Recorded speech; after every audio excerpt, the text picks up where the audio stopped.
Cinema ఎక్కువ, cinema తక్కువ, ఇంటర్వ్యూలు ఎక్కువ, ఈయన ప్యాకేజ్ స్టార్, పవర్ స్టార్ కాదు, ఈయన రాజకీయాల్లో సీరియస్ లేదు అనేటువంటి విమర్శలు చాలామంది చేశారు ఇప్పటికీ. కానీ వాటన్నిటిని డిస్ప్రూవ్ చేస్తూ 100% స్ట్రైక్ రేట్తో 21 సీట్లు తాను గెలుచుకోవడమే కాకుండా 164 సీట్లు కూటమికి రావడంలో జగన్మోహన్ రెడ్డి, కేసీఆర్కు మంచి మిత్రుడైన జగన్మోహన్ రెడ్డిని 11 సీట్లకు పరిమితం చేయడంలో ఒక ప్రత్యేక భూమికి కూడా పోషించాడు. బహుశా అది కూడా కవిత కోపానికి కారణమై ఉండొచ్చు.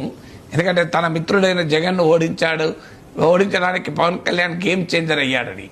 Pawan Kalyan was the man of the match అని అలాంటి వాళ్ళు ఎన్నికల ఫలితాల కన్నా ముందు నుంచి కూడా అన్నాం.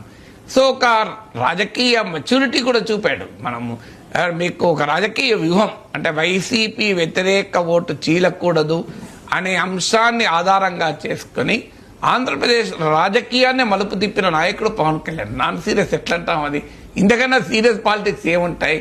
ఎత్తుగడలో సీరియస్, ఎన్నికల పోరాటంలో సీరియస్, ఎన్నికల విజయంలో కూడా సీరియసే కదా. సో ఇన్ని సీరియస్గా ఉన్న తర్వాత ఆయన నాన్ సీరియస్ అని ఇంకా పాత విమర్శలే చేస్తే సమాజం ఎట్లా యాక్సెప్ట్ చేస్తుంది? ఇదే ప్రూవెన్ రికార్డు ఉంది.